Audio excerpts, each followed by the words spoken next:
Seedan tumame kagari allayyaa amma miilli isaa cabaa danda'u gargaarsa uummata isaatiin lubbuu baraaruu danda'eera.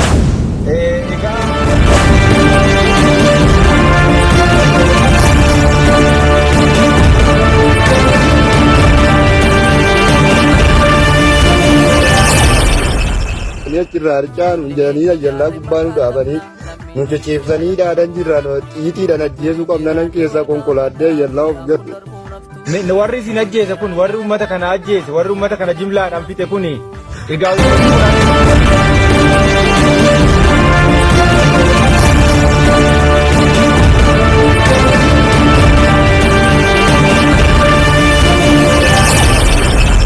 kabajamtoota dhaggeeffattoota keenyaa namni amma asitti ilaalaa jirtan kun namoota 18 onaa warra jaarsotti guyyaa tokko jilmaadhaan ajjeefaman keessaa nama akka carraa taatee gangalatee allayyaa hubatuudhaan lubbuu isaa baraareedha.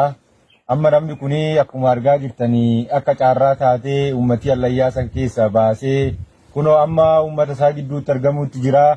Amma isma waliin waliin barsiisee mudannoof rakkoo isarra qaqqabe asumarraan akka isarraa dhageeffattanii isin affeera.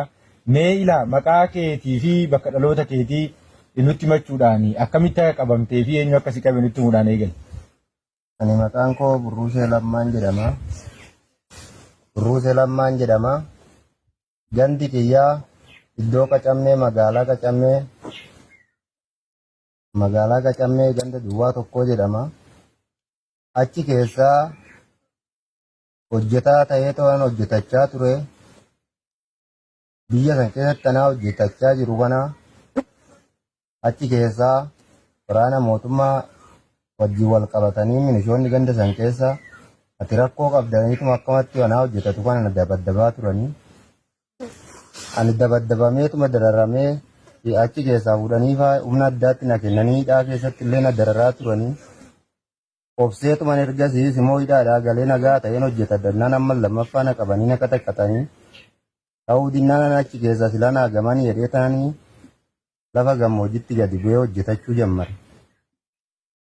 Amma hojjetachuu jammaree achii gad dhufee hojii kiyya hojjetachaan jira. Biyya mul'unna beekaa ciradheen waan maraanuu hojjetachaa jira. Soomana keessaa iddoo soomanaa jirru guyyaa sunii achiin galgala rafneerra halkan nutti duudanii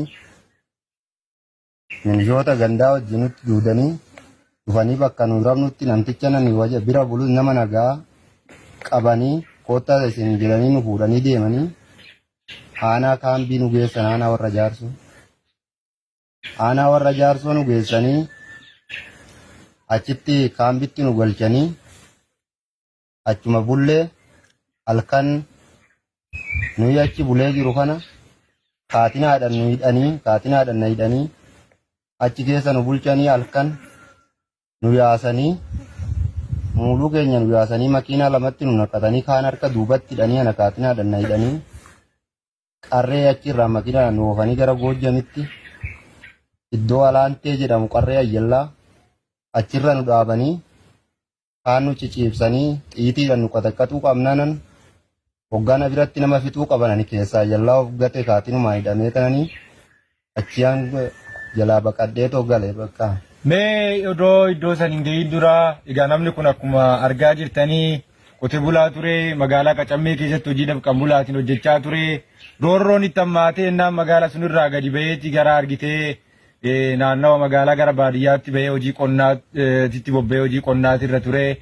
Ammallee amantaan isaa musliima waan taateef yeroo sun soomanarra ture isaa soomanarra jiru fuudhanii mana hidhaa galchanii mana hidhaatti gaafa si geessan kana maal siin jedhan ati waan balleessite qabda badiin kee maal siin jedhan?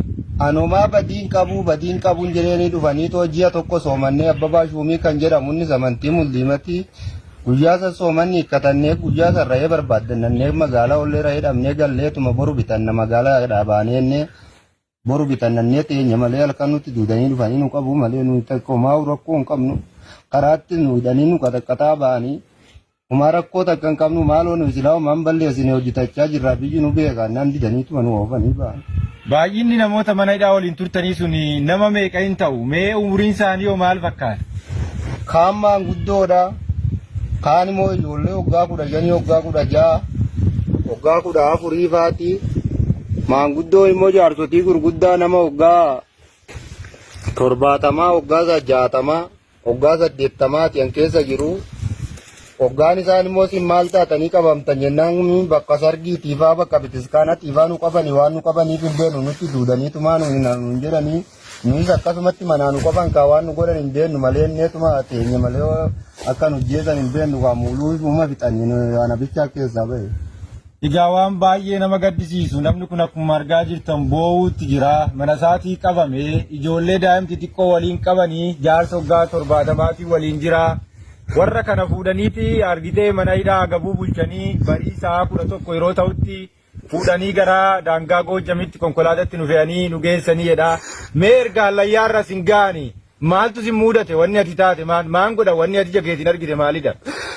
Achirraa nu buusaniituma kaan matarayyeessa xamadanii too makiinaa dhaabanii achirraa harcaa nu jedhanii ayyallaa gubbaa nu dhaabanii nu ceceebsanii dhaadan jirraan xiitiidhaan ajjeesuu qabna nan keessaa konkolaattee ayyallaa of gate. Warri sin ajjeese kun warri uummata kana ajjeese warri uummata kana jimlaadhaan fixe kun egaa uummati kun akka atiyyuutu kaan mana sargiitii qabame kaan bataskaana mana amantaatii qabame warri sin ajjeese kun warri uummata kana ajjeese kun afaan maalii dubbatu moo maal isaan waraana moo uummata? Afaan Amaaraa dubbatu isaan magaalaa gaadhan jedhanii afaan Amaaraa dubbatanii immoo Amaaraan dhageenyu Amaara duwwaa dubbatu isaan warri nu fixe kun. Egaa akkuma isiniyyuu argaa jirtanii warri kun makalaakaa kanatti fakkaate afaan Amaariffaa dubbatuudha. Kan ajjeesan immoo gara Goojjamitti gara daangaa Goojjamitti achi baasanii Allayyaa irratti gabbuusanii Allayyaa irraa rasaasan tumanii namni baay'een Allayyaatti gadhume lubbuu kiyya baraaruudhaaf Allayyaa of gateedha. Qaama isaa akkuma amma argaa jirtan kana qaamni isaa hundi madaadha qaamni isaa quncaadha. Egaa wanti dugda isaatirra jiru gara dugda isaati. Gara dugda isaa qaamni isaa cufti caccabaadha. Ammaan kana akka barbaadetti socho'uu hin danda'u. Haa ta'uti lubbuu isaa baraarrachuudhaaf qofa qaamni isaa gari uleedhaan tumame gari Allayyaa ugateeti bifa kanaan luqqa'ee amma miilli isaa cabaadha socho'uu hin danda'u. Gargaarsa uummata isaatiin inni lubbuu isaa of baraaruu danda'eera. Egaa uummanni Oromoo bifa kanaan dhumuu jira. Baay'ee nama gaddisiisa. Namni kun akkanatti mimmaan boo'utti jira. Uummanni Oromoo